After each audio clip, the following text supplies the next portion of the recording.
곁에 계신 분들과 우선 인사를 한번 하겠습니다. 힘들어도 행복하게 삽시다.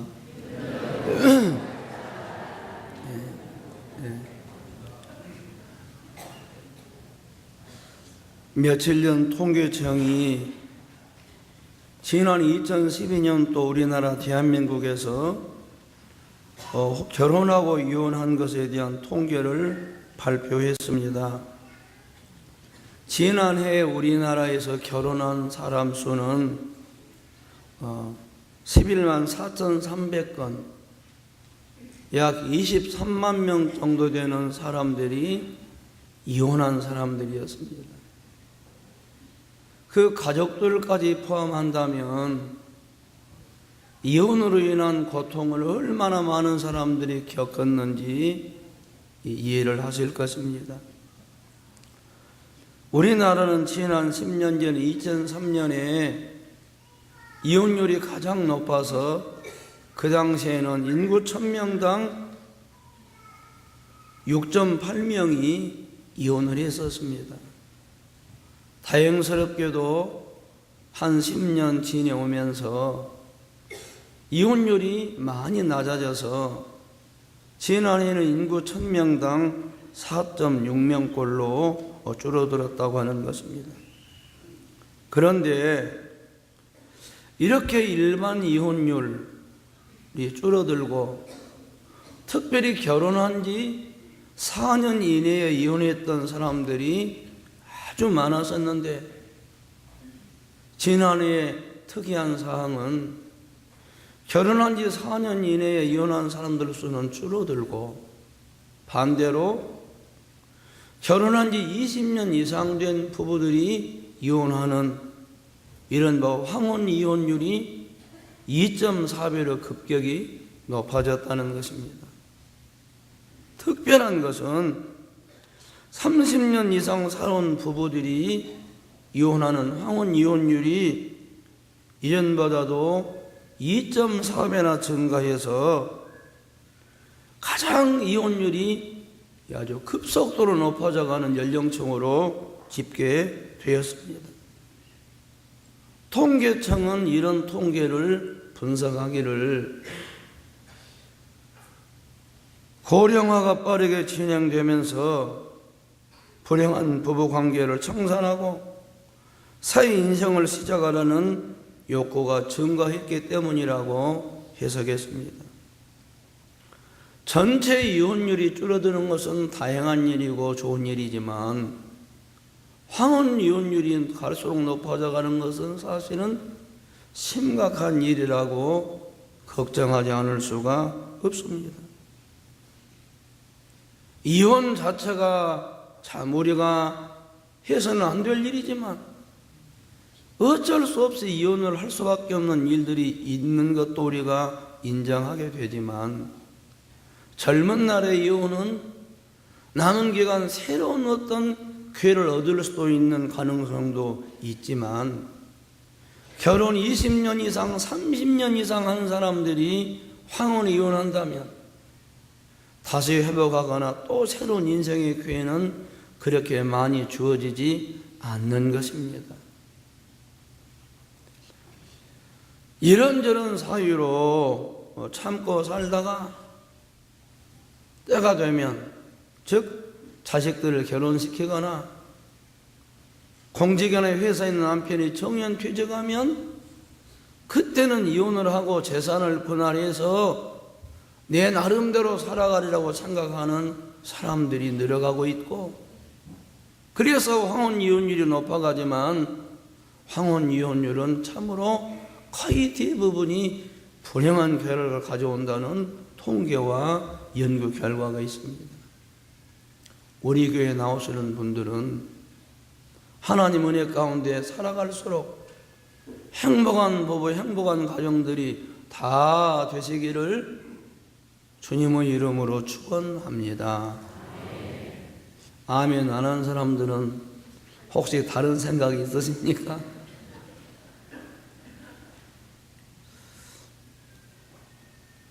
부부는 살아갈수록 행복해야 정상인데 사실은 상당수의 부부들이 이런저런 이유로 참고 살고 있지만 때가 되면 이혼해야 되겠다고 마음먹은 사람들이 있기 때문에 황혼 이혼율이 높아간다는 것입니다.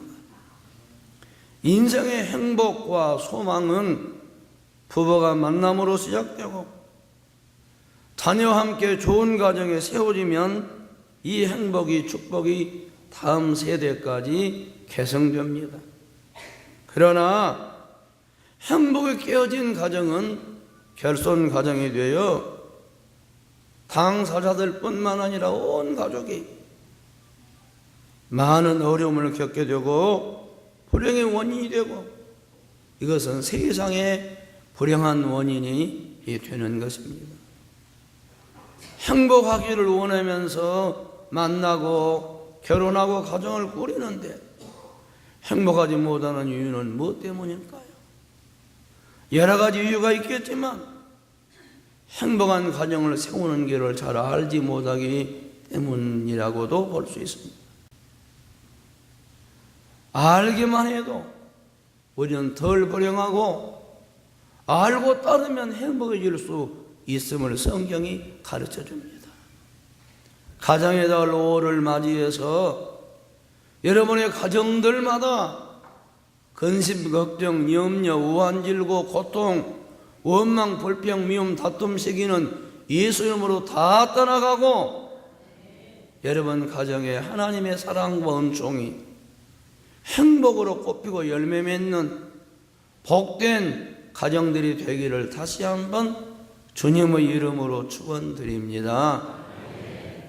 행복하기를 원하는 사람들, 우리 가정이 행복하기를 바라는 사람들은 꼭 알아야 할 것이 있습니다. 행복한 가정은 하나님이 세워주신다. 사람 힘으로 생각으로 노력만 가지고 되는 것이 아니다. 하늘에서부터 내려주시는 은혜가 있어야만 우리의 가정들이 행복하게 세워질 수 있다.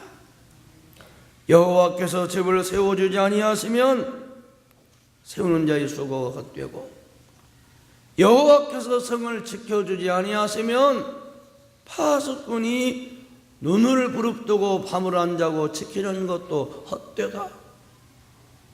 해 뜨기 전 새벽에 뛰어나가고 해 지고 별을 보며 퇴근해도 그것만 가지고 되는 것이 아니다. 아무리 많이 벌어도 새 나간다면, 아무리 열심히 살아도 하나님의 도우심과 보살핌이 없다면 인간의 수고는 아무 소용없을 때가 많습니다. 아무리 열심히 성실하게 일해도 IMF 오면 흑자도산도 일어납니다. 아무리 성실하고 충실하게 가정 지키고 살려고 해도 우환질고 들어오면 사람은 두 손 들 수밖에 없습니다. 누가 인력으로 막지 못하는 이런 것들을 막아내며 우리의 마음과 우리의 사랑과 가정을 지킬 수 있습니까? 내 힘으로 막아낼 수 있는 것이 아닙니다. 오직 하나뿐입니다. 하나님의 은혜가 있어야 합니다. 예수 십자가 보혈로 우리의 가정들이 보호를 받아야 합니다. 원수 마귀가 손 못 대고 환난, 풍파, 우환질고가 엄습하지 못하도록 하나님 우리의 산성이 되어주셔야 되고 하나님 우리의 방패가 되어주셔야 되고 하나님 우리를 도와주시는 가정이 되어야 되고 하나님이 지켜주시고 복주시는 가정이 되어야만 행복할 수 있다는 사실을 믿어야 합니다. 여호와를 경외하며 살아야 합니다. 여호와를 경외하며 그 말씀을 따라 사는 사람들은 복되도다. 저희 손이 수건들어 먹을 것이며 그 행사가 형통할 것이다. 그래서 가족들, 아내는 안방에 결실한 포도나무 같고 식탁에 둘러앉은 자식은 어린 감람나무 같으리로다. 여호와를 경외한 자는 이런 복을 받을 것이다. 자식이 자식을 볼지어다. 마음에 경외한 사람에게 있어도 말영답은 유학교로 나오고, 사람이 마음으로 자기의 길을 계획할지라도 그의 걸음을 인도하시는 분은 하나님이시니라. 농부가 심고 물을 주지만 자라나고 풍년 거두게 하신 분은 하나님이시지 않습니까? 좋은 시절이 없으면, 천재지변이 일어나면 농부의 수고가 무슨 의미가 있겠습니까? 우리의 가정도 마찬가지입니다. 자식 농사도 마찬가지입니다. 결혼도 마찬가지입니다. 하나님이 우리를 지켜주셔야 되고 보살펴 주셔야 되고 축복해 주셔야 합니다. 행복하기를 원하면 만복의 근원이신 하나님을 경외하며 신실하게 살아야 합니다. 이렇게 살면 어느 가정이든 어떤 가정이든 행복해질 수 있고 소망이 있고 사랑이 있고 하나님의 역사가 있습니다. 그러나 사람이 할 일들이 있지 않겠습니까? 그것이 무엇입니까? 행복한 가정이 부부로부터 시작된다는 사실을 믿고 그 행복한 부부의 근본이 무엇일까를 잊지 않고 알고 살아야 합니다. 그것은 바로 하나님의 사랑으로 살아가는 것입니다. 계명의 근본도 사랑이요, 신앙의 근본도 사랑이요, 부부의 근본도 사랑이요, 가정의 행복의 근본도 사랑입니다. 한문으로 맞는 말인지는 모르겠지만 어떤 분이 은혜롭게 여보라고 하는 말을 이렇게 설명했어요. 여보를 한문으로 쓰면 같을 여자 보배 보자다. 여보라고 부르는 것은 어이 바보, 어이 그러고 우습게 여기고 낮춰서 보는 것이 아니라 당신은 보배 같은 사람이다. 그 뜻이 여보라는 거예요. 저는 그 한문이 그렇게 여보를 한문으로 그렇게 쓰는지는 모르지만 해석에는 동의합니다. 사랑은 사람을 귀하게 여기는 것입니다. 할렐루야. 바로 그 모범과 그 관계를 주님이 보여주셨습니다. 주님이 얼마나 우리를 사랑하셨던지 자기 몸을 찢어서 생명의 떡으로 주셨고 자기 피를 쏟아서 생명수로 주셨고 그리고 죽기까지 우리를 사랑하시며 우리의 흠과 허물과 더럽고 추한 것들을 다 감싸시고 사랑하셨습니다. 진정한 사랑은 사랑할 수 없는 것들을 사랑하는 것입니다. 내 마음에 맞는 것만 사랑하는 것은 당연한 것입니다.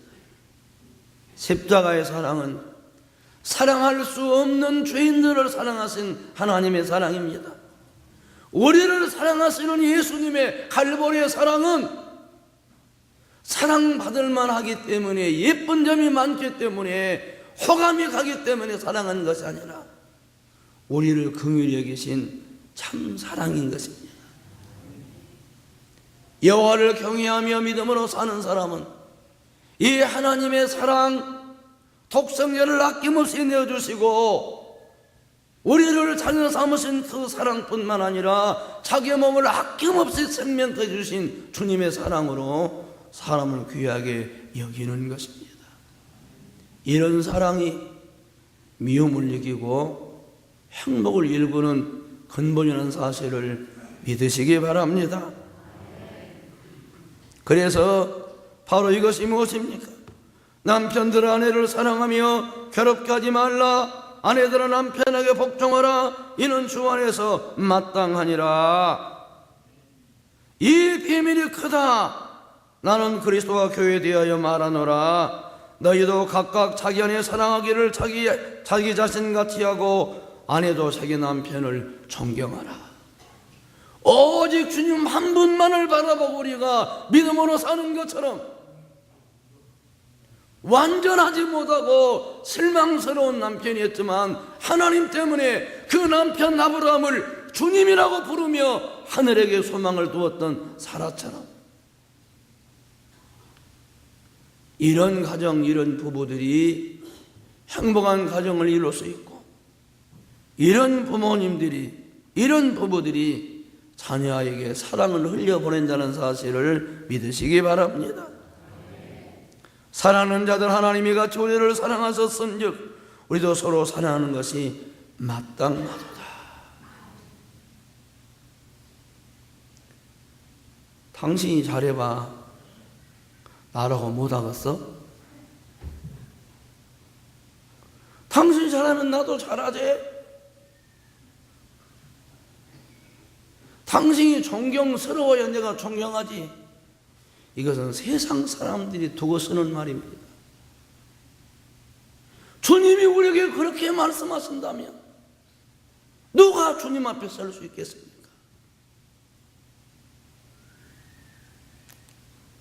우리는 부족하기 때문에 내 사랑의 필요함을 알아야 합니다. 목사 마음에 드는 교인이 얼마나 있겠습니까? 교인 마음에 흡족한 목사가 얼마나 있겠습니까? 남편 마음에 흡족한 아내가 사실 얼마나 있겠어요? 착각하시면 불행하죠. 그러나 아내의 마음이 흡족한 남편이 얼마나 있겠어요? 나쁘게 말하면 그냥 그렇게 만나서 살아가는 것이죠. 우리는 그것을 뛰어넘어야 하는 것입니다.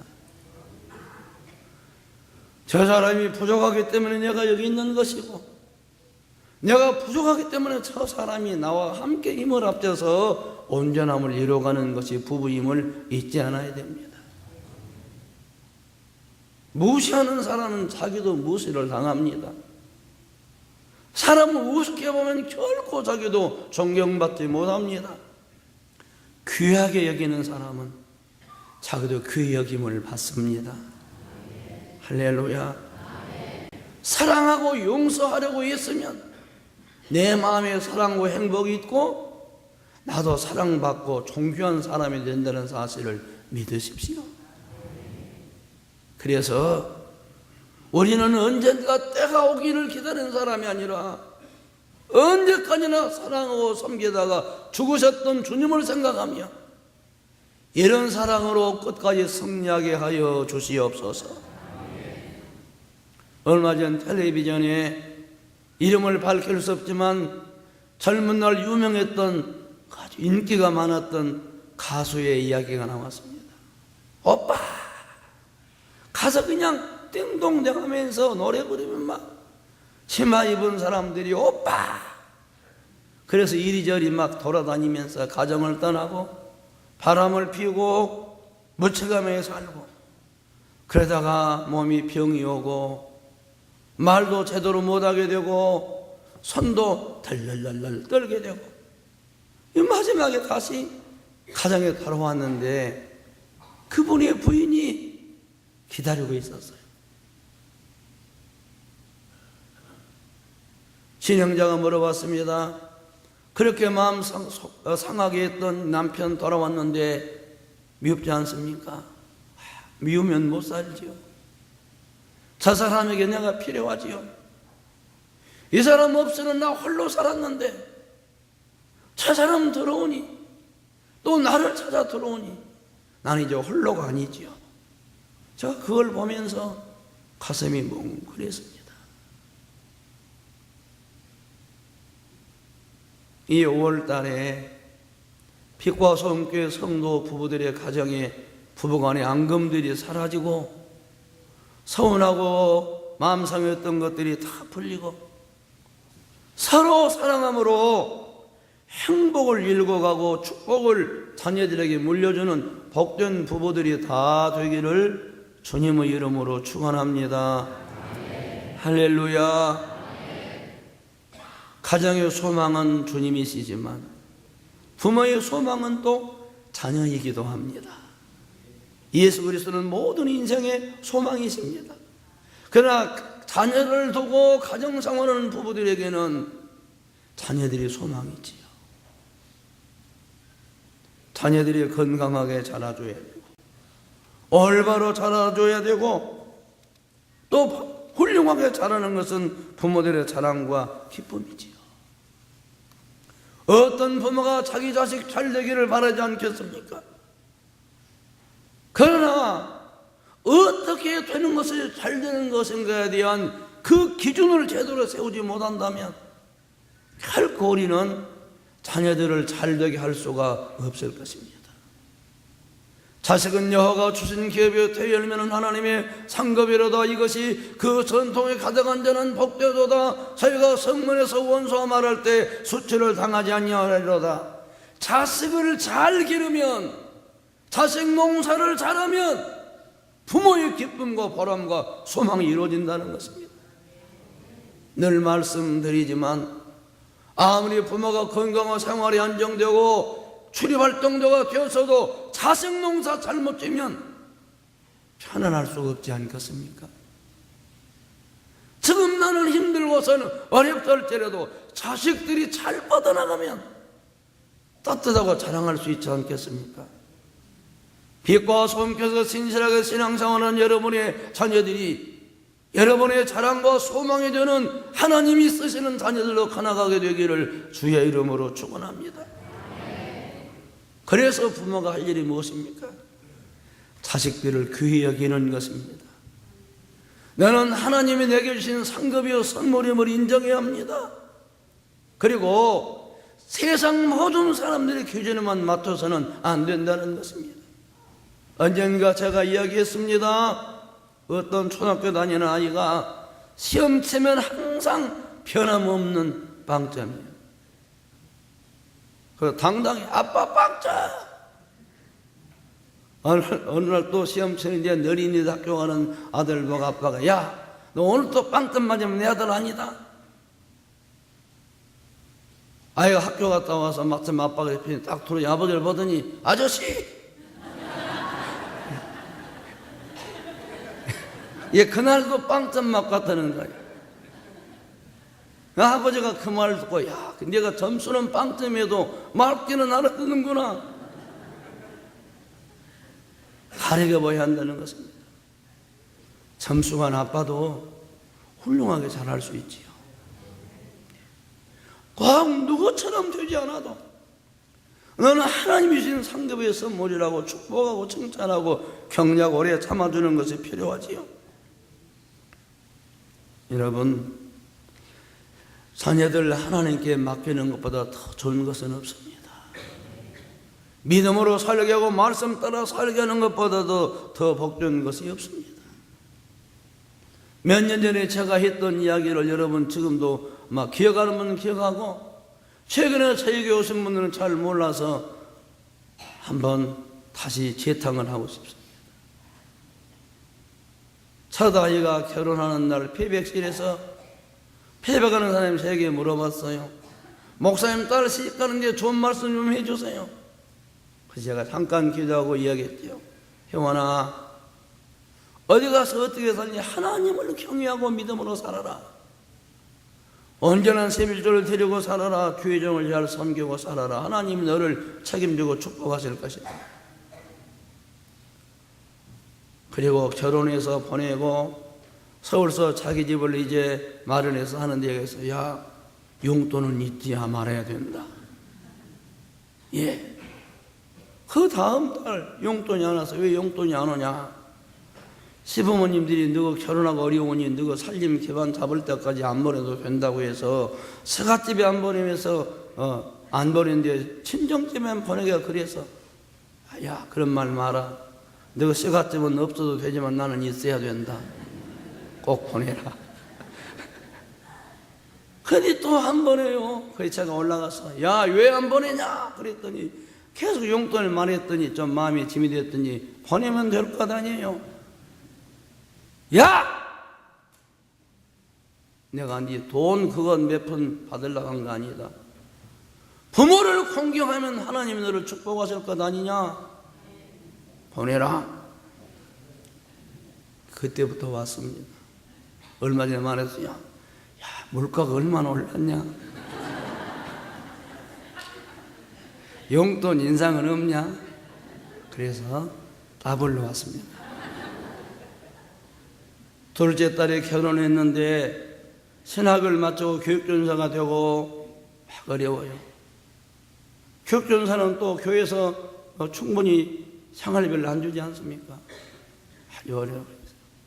야, 혜련아, 네가 교육전사로 어렵지만 용돈을 잘 보내 하나님이 너를 복 주실 것이다. 언니를 봤지? 예. 계속 왔어요. 얼마 전에 한 달이 안 와서 내가 야, 용돈이 끊어졌다. 그랬더니 자동 이체가 끝나서 했는데 다시 보내겠습니다. 너는 인상이 없냐? 다음에 또 계속 이어가겠습니다. 저는 셋째도 꼭 보낼 줄로 믿습니다. 기대가 됩니다. 그래서 내가 하나님 나라에 들어갈 때까지 주신 자식들이 하나님 말씀대로 살아서 살아계신 하나님, 만복의 근원이신 하나님, 그 하나님이 붙들어 주시고 그 하나님 높여 주셔야 되고 그 하나님이 저와 여러분의 자식들을 이끌어 주셔야 되고 일마다 때마다 주신 은혜를 베풀어 주셔야 합니다. 믿음으로 살게 해야 합니다. 하나님 경외하며 살게 해야 됩니다. 하나님 말씀대로 살게 해야 됩니다. 부모는 자식을 버리고 갈 수 있습니다. 자식이 먼저 떠나가는 슬픈 일도 있을 수 있지만 거의 대부분은 내가 낳아서 기르고 입히고 먹이고 결혼하고 애기 낳고 살아도 도와주는 평생 사랑으로 종노하는 것이 부모지만 언젠가는 자식을 두고 우리는 떠나가야 합니다. 그러나 하나님은 우리가 떠나가도 여러분의 자식들을 지키실 것입니다.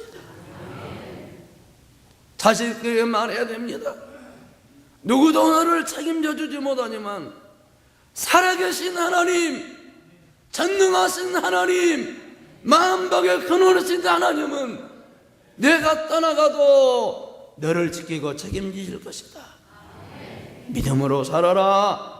행복할 것이다. 확실한 신앙으로 세워주는 여러분들이 되시어서 자녀들이 잘 됨으로 여러분의 소망도 이루어지는 그런 복을 받기를 주님의 이름으로 축원합니다. 할렐루야. 공부 잘하라는 말도 필요하지만 신앙생활 잘하라는 말이 더더욱 필요합니다. 그리고 그러기 위해서 부모된 우리가 믿음으로 살아야 합니다. 신앙은 말로 하는 것이 아니라 생활로 보여주는 것이 합니다. 자식들 눈에 보이는 것은 주님의 눈으로 보는 것과 비슷합니다. 아버지는 그래갖고 엄마는 그래갖고 엄마 지옥 가려고 교회 안 가? 자식들이 다 말 못해도 다 모르는 것은 아니에요. 다 보고 판단하는 거예요. 조금만 자식들이 크면, 부모님이 조금만 나이 들면 자식들 말을 해볼 수가 없고 자녀들의 말을 듣지 않을 수가 없습니다. 이제 그때 듣게 하는 것은 한 가지입니다. 하나님 앞에 바로 사는 삶의 모범을 보여주는 것밖에 없습니다. 확실하게 간증하는 것입니다. 내가 이렇게 믿음으로 살아서 하나님이 이렇게 나를 긍휼히 여겨주셨다. 내가 믿음으로 산 것이 자랑스럽고 내가 남은 것이 이것뿐이다.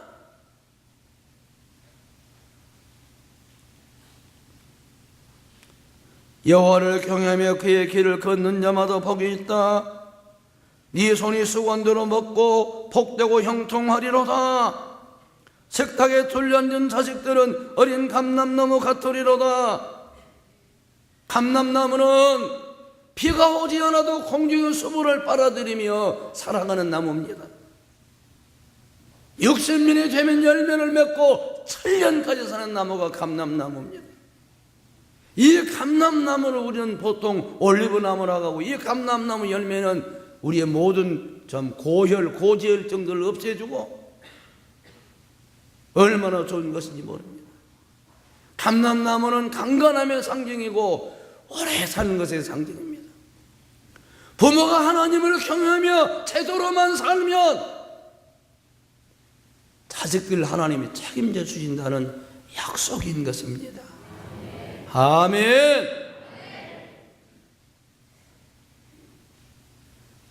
자식을 위해서라도 부모가 신앙생활을 제대로 해야 됩니다. 자기 자신을 위해서도 그러지만 내 자식을 위해서라도, 내 후손을 위해서라도 하나님을 제대로 경외하고 섬겨야 됩니다. 그러면 하나님이 우리의 가정을 세워주실 것이고 지켜주실 것이며 공급해 주실 것이며 위태할 때마다 보호하고 인도해 주시고 흉이 변하여 복이 되게 하실 것입니다. 모든 것이 합력하여 선이 되게 하실 것입니다. 지금은 어려워도, 지금은 아무것도 아닌 것 같아도, 지금은 별것 아닌 것 같아도 신실하게 신앙으로 살고 주님을 섬기면 2대 3대가 가게 되니 인물이 나오고 역사가 나온다는 것입니다. 할렐루야. 만일 어떤 과부나 자녀나 손자들이 있거든 그들로 먼저 자기 집에서 효를 행하여 부모에게 답하기를 배우게 하라. 이것이 하나님 앞에 받으실 만한 것이다. 효도하도록 몸을 보이고 가르치고 하나님 앞에 받으실 만한 것이다. 여호와를 경외하는 자에게는 견고한 의뢰가 있나니 그 자녀들에게 피난처가 있으리라. 사랑하는 여러분, 행복한 가정은 은혜로 시작하고 신앙으로 완성되는 것입니다. 그 하나님의 은혜와 신앙으로 사랑하고 귀하게 여기면서 칭찬하고 격려하고 살아가고 자녀들이 올바른 일을 제대로 잘하도록 하는 것입니다. 모범을 보여야지만 어버이날 되고 명절 때 되면 말해야 돼요. 선물 사와라. 잘 섬겨라. 올해는 제가 바빠서 말을 못했어요. 그랬더니 어제 저녁에 선물이 왔어요. 이 선물은 부모가 원하는 것이에요.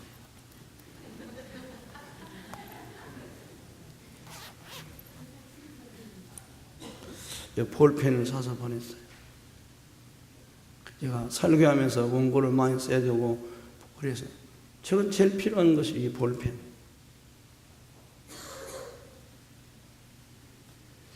잘 가르치고 하나님의 사랑을 섬기는 모범 보여주고